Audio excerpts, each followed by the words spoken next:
Jovem Conservador de Direita. Podcast. Como é que é, pessoal? Bem-vindos a mais um episódio deste famoso podcast político da cena nacional. Aqui ao meu lado tenho o site Jovem Conservador de Direita, o site de internet, também conhecido como Doutor Jovem Conservador de Direita. Sim. O que é que o doutor acha de o considerarem um site hoje? Não sei, quer dizer que estou disponível globalmente, é isso? Sou uma pessoa que sou assim tão abrangente. Um site é mais do que uma pessoa, como sabe. Sim, o doutor é um HTTPS, // É, site Doutor Jovem Conservador de Direita, é assim? É. .world, é isso? Sim. Pronto, parabéns por ser um site, Ok. ter atingido esse estatuto. Obrigado. Vamos seguir com este episódio. Vamos a isso. Tema da semana. Doutor, qual é o tema da semana? Liberdade. Liberdade, Em que é perigo. das cenas mais Em importantes. Pois é, o que eu ia dizer, a liberdade é das cenas mais importantes que temos. É a nossa herança de civilização ocidental. Não é a mais importante, porque só há liberdade porque há mercado livre. Tem noção disso? É a liberdade de investimentos, acima de tudo. Sim. Liberdade de transações de mercadorias. E depois, se isso conduzir à liberdade de pessoas, se for rentável, podemos ponderar. Mas a liberdade de circulação de bens e serviços é o mais O importante. mercado é que define a extensão da liberdade. E, pelo que vemos, a liberdade é inesgotável quando o mercado é totalmente livre. Agora, temos dois momentos em que podem colocar em questão a liberdade. Isto já parece aquele livro de 1984. O senhor vai citar o 1984? Porque é o livro que descreve as cenas todas que vão acontecer. Eu nunca li. Eu nunca, confesso, nunca li esse livro porque eu não curto cenas dos anos 80. Sim, mas Tipo, eu li há pouco tempo, porque eu sei que ele, há pouco tempo, é que eu de antes, sempre que ouvia falar do 1984, sabia que era escrito pelo Dr. George Orwell, e segundo reza a história, ele era um esquerdalho. Pois, até fui combater para o lado errado na Guerra Civil Espanhola. Exatamente. Apesar de ser contra o stalinismo, não é? Não deixava de ser de esquerda. Tinha aquela vertente do Dr. Trotsky, pronto. Não deixava de ser de esquerda.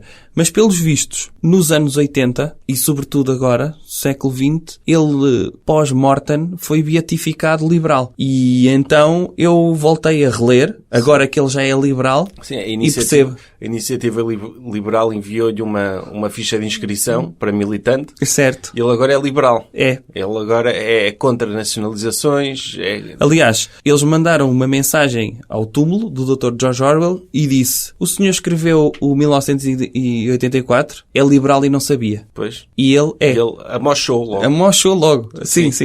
Porque eu nunca li esse livro porque eu não curto cenas dos anos 80. Tipo, não curto Boney M e disco. E então achava que o livro era sobre isso também. Sobre anos 80 em geral. Acho que é uma cena bué parola. Sim. E então nunca tinha lido. Mas agora estou a ver na internet montes de gente a dizer que isto está a ficar como o 1984 por causa do governo. E eu dou-lhes razão. Eu não sei como é que é o livro, não sei de que é que fala, mas um dia destes pode ser que leia. Nossa, ok. Aliás, não preciso de ler. Se o que está a acontecer hoje em dia, neste momento, é o que se passa em 1984. Basta olhar à sua volta. É olhar à minha volta. O senhor, se quiser fazer o Exame Nacional de Português com base no 1984, basta ler jornais deste ano. Ou redes sociais. Isto está feito, não preciso de ler mais. Não preciso ler mais nada. E isto é o Triunfo dos Porcos, também descreve bem o que Ou se a Quinta passou. dos Animais, A não é? Quinta dos Animais, sim. E o Homenagem à Catalunha descreve o que se passa na Catalunha. E entre a penúria, na penúria entre Paris e Londres, também. É o Estado Social a avançar e só pessoas na miséria. O Dr. George Orwell, se calhar, visto que ele previu tão bem as cenas que se estão a passar hoje, ele se calhar é um viajante no tempo. Sim. É provável. Ele morreu de tuberculose. Ele podia ter, já que andou a viajar no tempo para saber as cenas que se passam hoje com a geringonça para depois escrever no 1984. Podia ter viajado no tempo também para tomar a vacina, a BCG. Sim, acho que foi uma má opção. Também acho. Porque ele ainda hoje era vivo e continuava a escrever cenas que se iam passar a seguir. E, portanto, vamos falar de dois assuntos que estão interligados totalmente. Primeiro, um assunto que é agridoce. Eu não concordo com a forma, também não concordo com o conteúdo, mas concordo de onde partiu, que que é o seguinte: redes sociais como o YouTube, o Reddit, o Twitch e outros decidiram eliminar páginas, temas, o que quer que seja, tópicos dedicados a supremacistas brancos que dizem eles que promovem discurso de ódio. Por exemplo, cancelaram, apagaram completamente o canal do Dr. Stéphane Molyneux, que era dos meus filósofos preferidos de internet. Aí era? Era. O senhor gostava? Bué Seguia? de filosofia. Tipo, eu curtia a maior parte que ele escrevia. Ele era bué liberal, bué mercado livre. Depois às vezes falava sobre frenologia, eu ficava, não. Ok. Ou superioridade genética de certas raças, e eu, ok, isto tipo é errado e eu não sou racista. Tipo, não ouvi essas partes. Claro. Mas depois tinha partes mesmo muito boas, do Dr. Stéphane Molyneux. Eu espero que nunca cancelem o Dr. João Miguel Tavares, não é? Porque ele também disse que há culturas superiores a outras. Eu Sim. espero que nunca vejam a página dele. Agora, o que acontece é um princípio péssimo, que é estão a cancelar a liberdade, estão a limitar a liberdade. Mesmo que essa liberdade sirva para tentar limitar, ou seja, que transmita informações que tentem limitar a liberdade de outrem. O que interessa aqui é o conceito de liberdade. Doutor, mas nem tudo é mau. Também apagaram montes de cenas de esquerda. Apagaram montes de fóruns do Reddit também de socialistas. Portanto, se nós, para podermos apagar cenas socialistas que não gostamos, temos de apagar algumas cenas de extrema-direita, eu sequer aceito. Sequer não me importo de não ouvir de não ver os vídeos do Dr. Stéphane Molyneux, desde que depois saiba que para esses vídeos serem apagados, outras cenas de esquerda foram apagadas. Eu não acho isso muito bem. Porque uma coisa é assim, temos de ter liberdade para podermos dizer o que quisermos. Agora, também temos de ter liberdade para poder limitar aquilo que as pessoas ainda não estão preparadas para ouvir. Por exemplo, o que aconteceu naquele programa da RTP2, As Destemidas. Foi cancelado durante algum tempo, mas foi por razões positivas, que era para as pessoas não ficarem sujeitas a ouvir coisas para as quais não estão preparadas. Sim, ver crianças a terem de lidar com o facto de haver mulheres que leram Marx. Isso destrói completamente a mente de uma criança. Essa doutrinação política e ideológica. Não, isso aí não há liberdade. Porque já estamos a enviesar o conhecimento que estamos a colocar nas crianças. Sim. E aqui a ideia é tudo o que se passa na televisão ser inócuo. Ou seja, nada que tenha ideologia que possa enviesar a liberdade das crianças. O pessoal critica a extrema-direita, mas depois não criticam a extrema-esquerda. E extrema-esquerda é isso, é desenhos animados em que mulheres leem Marx. Sim. Não é? Tipo, eu espero que... O quão pernicioso isso é. Não, é horrível e destrói as mentes das crianças, porque nós queremos que as crianças se tornem jovens saudáveis, como o Dr. Gato Político. Assim, pessoas saudáveis, que não tenham nada de errado nelas e que vejam a vida como ela é. E que não são de direita nem de esquerda. E que não são de direita nem de esquerda. Estão no meio. E isso é o ideal. E é muito perigoso quando se perverte isto. Por isso é que eu até concordo com essa cena de terem apagado vídeos, canais do YouTube. Assim como acho que é chunga estarem a pressionar o Facebook também. Sobretudo, é mau. Agora, há uma lição muito importante aqui a retirar-se, que é, isto devia ser estudado antes e eles deviam falar com políticos, que tenham bom senso, como eu, o Dr. Nuno Melo, para saber o que é que se pode apagar e o que é que não se pode apagar. Porque a forma como isto foi feito até é uma forma positiva, que é, as redes sociais disseram que na sua base não pode haver discurso de ódio, não pode haver canalização de discurso de ódio, mas isto foi depois de haver uma ameaça das grandes empresas, Coca-Cola, Ford, etc., que disseram que não metem mais publicidade em redes sociais que promovam discurso de ódio. E aqui nós conseguimos, no meio desta limitação de liberdade, ver um aspecto que é quase um sol inteiro. Eu ia dizer um raio de sol, mas isto é um sol inteiro. Porquê? Aquelas pessoas que andam na rua não precisam de andar na rua a dizer que há racismo e que há discurso de ódio e vamos combater isto com ideias, etc, etc. Não. A única coisa que têm de fazer é terem sucesso. Terem sucesso e estarem à frente de uma empresa que tenha muito dinheiro e que pode garantir a sobrevivência de outras empresas. Se a Coca-Cola e a Ford conseguem garantir a sobrevivência de YouTubes e dessas coisas todas porque investem para lá dinheiro em publicidade, etc., de repente, se estancarem esse dinheiro, essa empresa vai ter um trimestre desastroso. E vão rolar cabeças. Claro, no fundo, a Coca-Cola e a Ford e essas grandes empresas são os novos doutores Nelson Mandelas. Exatamente. Mas mais eficientes ainda. Porque o erro do Dr. Martin Luther King, quando ele tem aqueles discursos do I Have a Dream e a marcha sobre Selma e essas coisas, o erro dele foi não ter levado um boné da Coca-Cola. Porque se ele levasse um boné da Coca-Cola, a Coca-Cola via, ok, estão a fazer publicidade, estão a aparecer na televisão com o nosso logotipo, por isso vamos apoiar os direitos civis e vamos pressionar o governo federal americano e os governos estaduais do Alabama para acabar com a segregação. Foi o erro dele, levar um fato genérico sem marcas nenhumas. Não, e foi um erro dele de tentar mudar as mentalidades das pessoas, a apostar numa coisa de, eu gostava que as pessoas evoluíssem, que tivessem uma mentalidade diferente, que mudássemos a cultura, etc. E tentar inspirar pessoas quando a única coisa que podia ter feito era ter feito uma apresentação PowerPoint dentro de um quadro, dentro da administração de uma empresa. Dizer, eu vou-lhe mostrar, em termos de gráficos e em termos de proveitos para os próximos 2 trimestres, o quão positivo é o senhor apoiar os direitos civis. E se o CEO visse, olha, se calhar podemos ganhar com isto, vamos apoiá-lo. E eles é que pressionavam diretamente. Claro. E nem era preciso ter pessoas na rua. Agora, o que podia acontecer, ele chegar a essa reunião e o CEO da BMW ou da Pepsi, ele dizer, afinal não é rentável, nós temos contra o racismo. Vai ter de continuar o racismo. Mas pelo menos tentava. Porque é mais fácil convencer 10 pessoas muito influentes de que racismo é errado do que falar para milhões. Certo. Porque para milhões a mensagem dispersa-se. Se falar só para os presidentes do Conselho de Administração das empresas mais importantes e os convencer que racismo é errado, as coisas funcionam mais rápido. Por isso é que eu curto agora as marcas, que estão todas a associar ao movimento Black Lives Matter. Porque isso sim mostra que as coisas vão mudar. Não é só aí estar é na rua mudar. a gritar, isso não serve para nada. É, a partir do momento em que as marcas percebem, eu tenho de ser contra racismo, as coisas... E é ótimo até para deixa de garantir a sobrevivência da nossa propriedade pessoal. Que é, uma pessoa vai na rua, não é? Com o seu Seat Ibiza. De repente, apanha uma manifestação de Black Lives Matter e eles vão à internet ver, deixa-me ver se a Seat apoia o nosso movimento. Apoia, não vamos virar este carro. Sim. E, portanto, garantimos a sobrevivência da propriedade pessoal, garantimos que as pessoas começam a respeitar, porque é aí que o racismo acaba por morrer.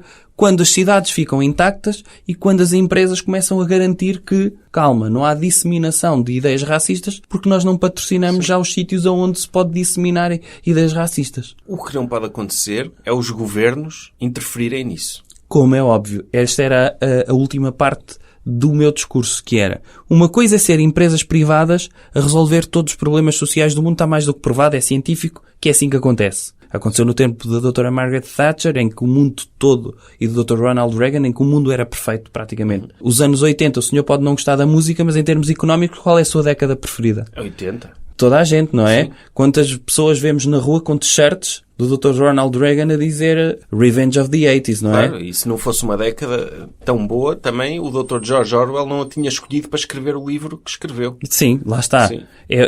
No fundo é epítome de todo o liberalismo, não é? Tivemos o Dr. Adam Smith no século dele. E no século XX é o Dr. George Orwell. E então, uma coisa é termos empresas privadas a acabarem com problemas sociais, são eles que conseguem. Outra coisa é ter governos de esquerda a tentar acabar com problemas. É um slippery slope. Pelo amor de Deus. A partir do momento em que temos um governo de esquerda, como vai acontecer, a monitorizar discurso de ódio na internet, isso é um primeiro passo para que eles começarmos a meter pessoas em carrinhas e mandá-las para campos de concentração. É PID. A PID era o que fazia. A PID, muita gente não sabe, mas no tempo do Dr. Salazar, a PID monitorizava as redes sociais também. Era? Era. Ok. Não havia, era mais fácil. Sim. Na altura, redes sociais era tipo fazer pichagens na parede e eles monitorizavam isso. Portanto, o que vai acontecer é exatamente como a PID. É igualzinho. É. O que está a acontecer é igualzinho. Porquê? Nunca poderia ser um governo de esquerda a monitorizar mensagens ou discurso de ódio nas redes sociais. Porque eles apenas vão dizer que é discurso de ódio tudo aquilo com o qual eles não concordam. Mensagens racistas ou xenófobas, etc. E a pergunta é, será que eles vão monitorizar da mesma forma as mensagens odiosas da esquerda quando eles dizem que os ricos têm de pagar impostos, ou agora há racismo estrutural em Portugal, Ou criticar os ou descobrimentos. dizer mal dos descobrimentos. É discurso de ódio equivalente a dizer morte aos judeus. É morte aos portugueses. Morte aos judeus, sim. É morte à nossa história, à nossa memória e ao nosso orgulho. Não é? pode ser. Tipo, com que cara é que eu meto os descobrimentos no meu CV agora, como responsável pelos descobrimentos, estão a esquerda a denegrir esse feito dos nossos antepassados, e que é meu também. É que ainda por cima, se há sítio onde as pessoas podem ser elas próprias, é nas redes sociais. Era o último bastião da liberdade. É verdade que na rua as pessoas não podem ter discurso de ódio umas contra as outras porque é crime. Nas redes sociais não é crime dizer coisas que se pensa na rua, mas que a pessoa na rua sabe que é crime. E até agora tinha ali aquela liberdade de poder dizer aquilo que sentia, sabendo que na internet nada é crime. E na internet não há Estados soberanos. Quem manda é os termos e condições do Facebook e do Twitter. Como é óbvio. Se eles me permitem dizer aquilo, as pessoas devem poder dizer. É, Agora, é mais uma ingerência do governo sobre uma empresa privada. A empresa privada é que tem de ser soberana na gestão dos seus conteúdos. Se dá muitos likes ao Facebook e dá muita atração ter um número crescente, o Facebook tem N pessoas que têm abandonado o Facebook, e de repente se vemos uma migração de pessoas que permite a ascensão de movimentos populistas, etc, etc, mas dá tráfego à rede, ou seja, torna ainda relevante, é claro que o Facebook não pode aceitar que um governo diga aos seus grandes fãs da empresa, não é? É a mesma coisa que uma pessoa um governo chegar ao pé de alguém que tem um iPhone e diz: o senhor não pode ter um iPhone porque o Siri diz que morte aos pretos. Pois. Não pode ser. Sim, ele deve poder ter direito a isso, até porque temos a primeira emenda da nossa Constituição que indica que temos liberdade de expressão, não é? Eu acho que é o artigo 9º É o- da Constituição Portuguesa. Mas é a primeira Devia emenda. haver uma emenda a esse E artigo devia haver 9º. uma segunda emenda, não é? O porte de armas, que é para protegermos a nossa liberdade de ter discurso de ódio na internet. Porque agora uma pessoa não pode ir para a internet defender criptomoedas e defender, tipo, que há raças superiores a outras, porque eu sou contra.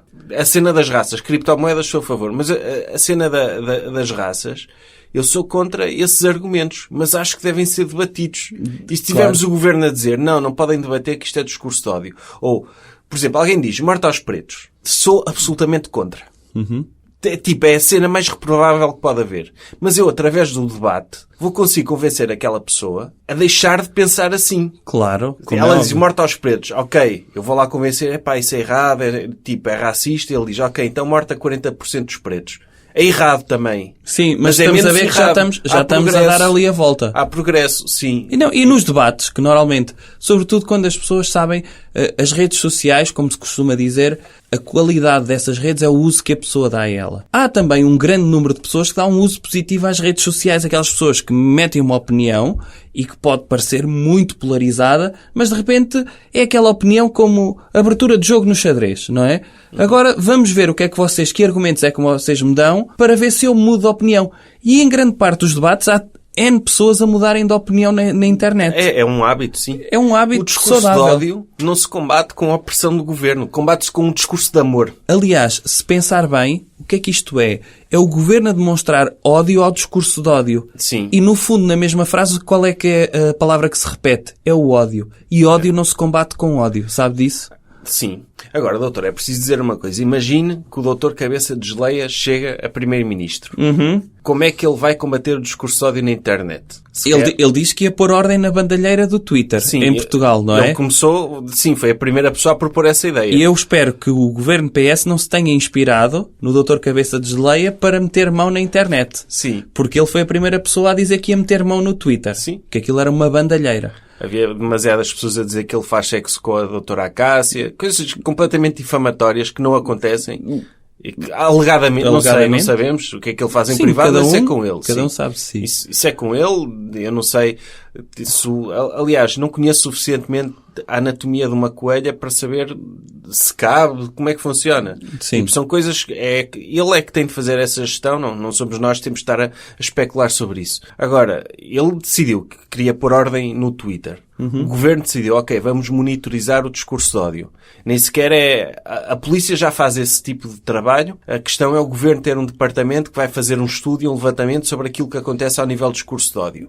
O que pode acontecer eventualmente, quando chega inevitavelmente a ganhar as eleições, porque estão a subir nas intenções de voto, isso é exponencial, é tipo uma pandemia, porque é assim que funciona a democracia. Quando isso acontecer, pode ser perigoso ele ter uma ferramenta deste género à disposição dele. Porque fala-se que o governo quer criar uma nova PIDE. Mas ele quer mesmo criar uma nova PIDE. Sim. Se ele tem saudades de um governo antigo, certo? Sim. Porque dizem isso ao governo, vão criar uma nova PIDE, como um elogio. Como uma crítica. Mas para ele ser um elogio. Vamos criar uma nova PIDE? Ok, parabéns, força. É isso que precisamos. Um novo Dr. Salazar em cada esquina. Ele, no fundo, depois só precisa de mudar a direção daquelas pessoas. Sim. Não é?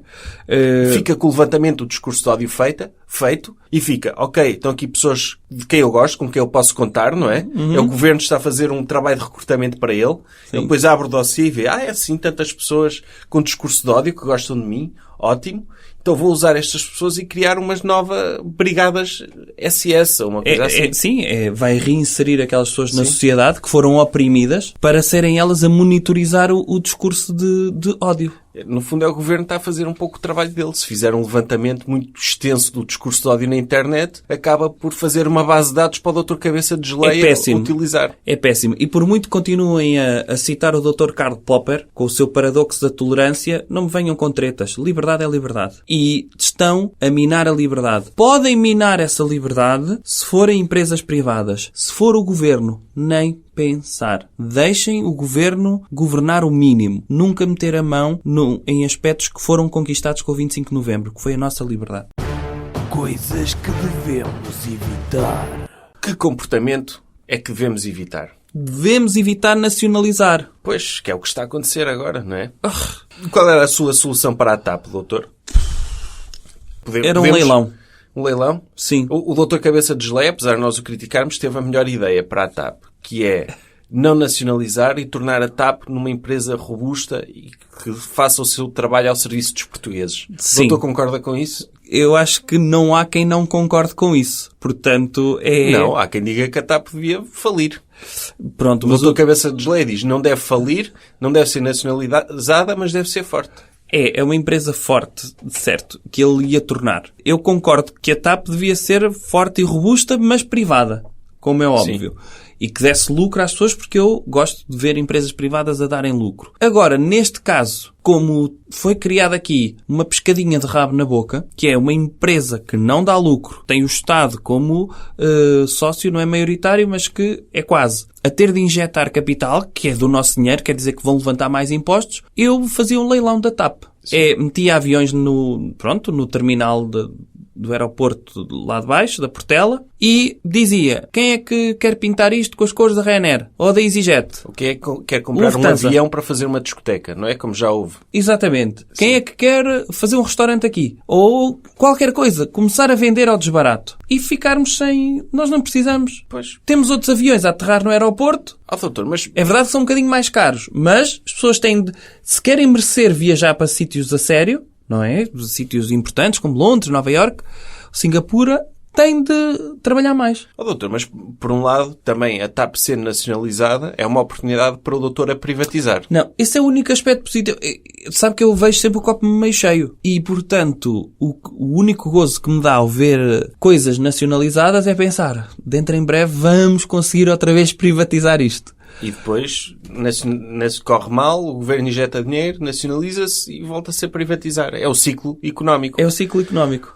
Eu espero que façam isso, por exemplo, com o novo banco. Sim. Que é, quando acabarem de dar as tranches todas que o novo banco tem direito, ainda vamos ver quais é que são as alíneas secretas, o novo banco dá tudo e a seguir diz que apresentou, estamos no vermelho à mesma. Temos de nacionalizar o novo banco, para depois podermos vender outra vez. E com mais cláusulas ocultas. Claro. Porque é importante também, as pessoas pagam impostos e esses impostos devem ser servidos para ser utilizados em prol da comunidade e da sociedade. Mas quanto mais dinheiro dos impostos for canalizado para a indústria financeira, menos dinheiro o Estado tem para investir em coisas ridículas, como o SNS e o Ministério da Educação, e escolas, Segurança Social, porque sobra menos e obriga-nos a gerir muito melhor o dinheiro do Estado. Lá está. E enquanto isto acontecer, é positivo, porque pelo menos acontecem estas desgraças, não é? E que normalmente são culpa dos governos socialistas, e temos a oportunidade, ok, o que é que ainda temos para vender para podermos ir salvando o país. Sim. E neste momento, como há pouco para vender, não é? O Dr. Pedro Passos Coelho fez questão de deixar a casa bem arrumada. Aliás, ele vendeu a TAP já pouco antes da Geringonça tomar posse. Aproveitou disso, tenho aqui 2 dias, vamos já privatizar isto para arrumarmos este assunto. Arrumar. Ele deixou a casa arrumada. E de repente não há nada para privatizar. Quando entrarmos na nova crise, não é? Que normalmente é sempre culpa de governos socialistas, temos de ter coisas para privatizar. E é bom que o governo socialista, antes de dar o estouro todo na economia, que nacionalize aí meia dúzia de coisas. O ministro soviético, o Dr. Pedro Nuno Santos, Sim. ele alega que a TAP, que é um setor estratégico português, que a maior parte das pessoas que chegam a Portugal via aérea, uma boa percentagem das pessoas, 40 e tal %, chegam através da TAP, e que, por causa dos empregos e do impacto que teria na economia e o facto da TAP ser o segundo maior exportador português, que justifica que o Estado garante que ela continue a existir. Porque a alternativa seria a falência e deixar falir e ver o que é que o mercado arranjava para substituir a TAP. Mas o que ele diz é que o mercado nem sempre é tão eficiente. Podia não arranjar alternativas imediatas e tão eficientes como a TAP. Eu O acho que é que o que a doutor TAP... acha desta porcaria destes argumentos? Ponto 1. São uma porcaria. Sim. Ponto 2. Eu compreendo que seja um setor estratégico. Consigo compreender isso. É um setor estratégico, mas só neste sentido. Eu era capaz de garantir a permanência da TAP para não dar a ilusão às outras pessoas de repente só há outros aviões e se elas viajavam no mesmo avião que eu. Percebe? Aviões melhores, como os da Fly Emirates, pronto, de companhias aéreas a sério. E de repente, quando as pessoas querem ir passar uma semana à Madeira, quer que vão num voo da SATA ou num voo da TAP. Ou deixar de existir voos para a Madeira e para os Açores. Isso é o que pode acontecer. E acho que não era necessariamente negativo. Não é? Tipo, não, as pessoas querem visitar os Açores ou a Madeira, vão de barco. Vão de barco e vão chega. num Não é? catamarã. Agora temos de pagar dinheiro dos nossos impostos para essas pessoas não estarem isoladas? Não, nem pensar. Nem pensar. Não pode acontecer. Ou então, também podemos fazer uma coisa que é, não se nacionaliza a TAP termina e depois essas pessoas dizem que estão muito tempo longe e que não têm aviões para irem à civilização, privatizamos a Madeira e os Açores. Pelo menos temos alguma coisa para privatizar. Tenho aqui uma ideia. Eu acho que havia pessoas que davam dinheiro. Por isso. Sim, as pessoas tinham de usar o logotipo da empresa que as comprasse. Sim, não vendíamos aquilo a países, como é óbvio. Eu vendia... Depende, podíamos vender à China, como foi feita a EDP, porque é um player muito importante no mercado global. Sim, mas a China podia utilizar, sei lá, a Xiaomi. De repente a Madeira ser a Xiaomi Madeira. E ficava, quero ir à ilha Xiaomi. Sim, as pessoas ganhavam pontos, não é? Por carregarem Xiaomis e tinham direito a uma semana de férias na Madeira. O bom político hoje define-se pela sua capacidade de arranjar novas coisas para privatizar. O doutor acabou de encontrar aí uma nova oportunidade de privatização que não existia, mas... Coisas que nos sobraram. Sim. Coisas que nos sobraram do tempo dos descobrimentos. Pronto, já abdicámos das províncias ultramarinas, mas ainda temos províncias ultramarinas, que é a Madeira e os Açores. Sim, o Dr. Jeffrey Epstein ficou sem a ilha dele, não é? E agora, pronto, também morreu. Certo. Portanto, já não quer mais ilha nenhuma, mas pode-se vender uma ilha a um milionário qualquer para ter o seu sítio sossegado para as suas orgias, estar lá a fazer orgias sem ser chateado, não é? Fica ok. As pessoas da Madeira podiam ficar lá, num campo isolado, mas a maior parte da ilha é para orgias de bilionários. Não, mas eu também não sou... Ou para caça de pessoas, caça de humanos. Eu consigo ter alguma empatia pelas pessoas, mesmo sendo pessoas da Madeira. Por exemplo, podia vender a Ilha da Madeira, que é que tem coisas boas, mas metia os madeirenses todos nas formigas. Estão desocupadas, não estão ali a fazer nada e pronto. Olha, madeirenses, não quero que vocês deixem de viver numa ilha, vão viver para aí. Os que quisessem ficar na ilha principal eram criados, limpavam no final das orgias, passavam umas fregonas, sim. Podia ser. Olha, podia ser até... O patrocínio da ilha podia ser a Vileda. Fornecia as fregonas. Nas levadas, eles a limparem as levadas com as fregonas Viledas. Sim. Eu acho que podia ser positivo isto. E portanto, olha, já nem me importo que a TAP vá ao ar. Porque é para privatizar, novamente, e logo a seguir, nem precisamos ter outras coisas, temos ilhas. Recomendação cultural. Outra coisa. Doutor, qual é a sugestão cultural para esta semana? Eu ia sugerir a série documental do Dr. Jeffrey Epstein. Foi seu amigo? Ele? Não foi?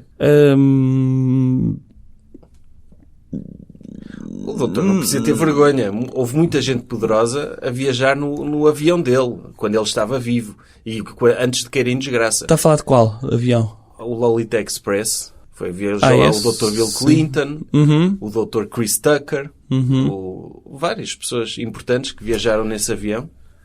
O Dr. Chris Tucker de hora de ponta. Certo? Sim, viajou nesse avião, sim. Sim. Não queria falar sobre essa parte, queria só falar sobre... Queria só falar mesmo do documentário. É que prenderam também, esta semana o FBI prendeu a doutora Ghislaine Maxwell. Onde é que ela estava? Acho que estava em New Hampshire. Ah, ok. Também é sua amiga ela? Não. Não, o doutor nunca falou. Vai dizer, uma pessoa que se move nos seus círculos nunca teve a oportunidade de ter uma conversa com o Dr. Jeffrey Epstein. Posso lhe dizer, só que já estive em espaços onde estava ele e a sua companheira. Ok. Companheira angariadora de crianças. Neste momento é a única coisa que legalmente me é permitido dizer. O doutor nunca suspeitou de nada? De andar... Podemos falar do documentário? Sim, podemos. Ok. O senhor viu o documentário? Eu vi. E gostou? Eu fiquei um bocado perturbado porque uma pessoa vê que uma pessoa é poderosa e tem muito dinheiro. E é dramático quando uma pessoa chega a um nível de estatuto tal que já não sabe o que é que há de fazer para se divertir. E então acaba, então se eu começasse a pagar a crianças para me fazerem massagens. Por isso no fundo é uma reflexão sobre ter muito sucesso. Porque se ele não fosse um homem de sucesso, se calhar nunca se tinha tornado um predador sexual. E é um drama. Né? Para quebrar a monotonia. Sim, ou se calhar é não ter ambição, sabe? Sim. Ele achar que já atingiu um estatuto tal que agora só tem de ter ambição a nível de divertimento. E eu acho que a lição a tirar, porque há ali lições a tirar aos homens de sucesso e às pessoas que têm muito sucesso, que é procurem sempre coisas novas, de superação, mas a nível profissional. Porque se abandonam esse vosso lado profissional, podem cair, porque acontece. Já vi muitas pessoas a caírem nisto. Sim, uma pessoa começa, atingi o topo no mundo da finança, agora vou dedicar-me ao tráfico de menores. Porque uma pessoa, como tem acesso a tudo, o que é legal, pensa, será que é mesmo tudo? Sim. Porque tudo não implica só o que é legal.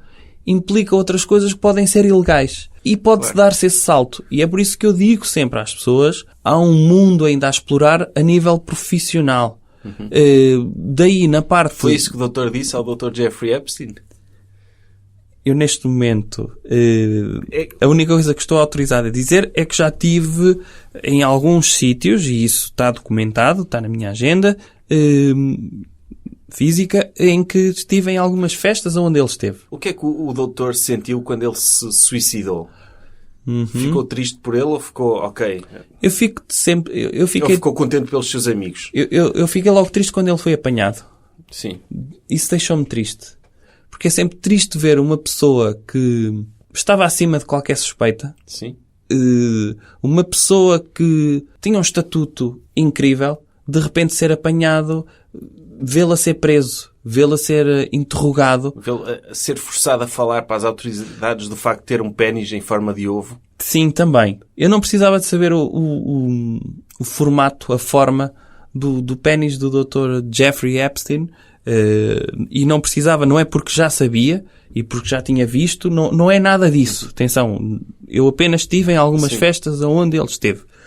E portanto, não precisava de saber isso, uma pessoa daquele calibre. Mas mostra também o altruísmo do Dr. Jeffrey Epstein. Que ele, fui apanhado, então para não embaraçar ainda mais os meus amigos, vou-me suicidar. Porque é claramente que ele se suicidou. Foi um ato de compaixão.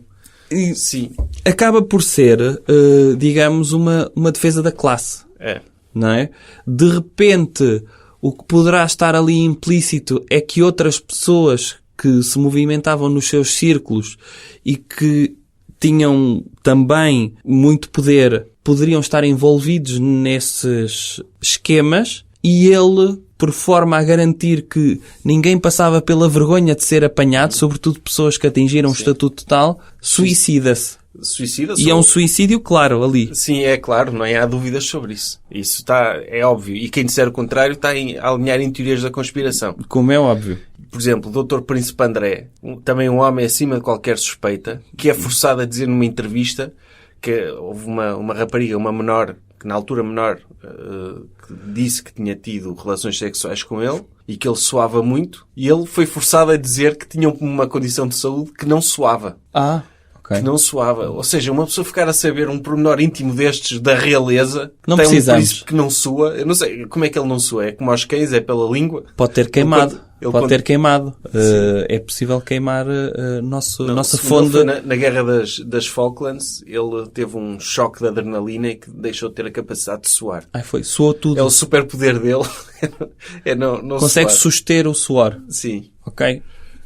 Nada mal. Mas Abre a pronto. boca e sua. É como aos cães, não é? Agora, se virmos este documentário como deve ser visto, não é? Que não é um documentário das perversões do Dr. Jeffrey Epstein, é sobretudo as pessoas verem que vale a pena ter sucesso, porque uma pessoa tendo sucesso pode ter acesso a tudo o que quiser, não precisa é de ser por aquele caminho. Eu acho que até é inspirador ver aquele documentário nesse sentido. Não, é inspirador e, sobretudo, muitas pessoas com o confinamento e a quarentena, as pessoas facilmente perceberam que é uma pessoa estar entediada. Estou aqui em minha casa, já não sei o que é que hei de fazer, já fiz tudo, já fiz pão, já fiz tudo o que tinha para fazer, já esgotei todas as atividades que podia fazer na minha casa. Agora imaginem, um bilionário é isto, está em quarentena no mundo.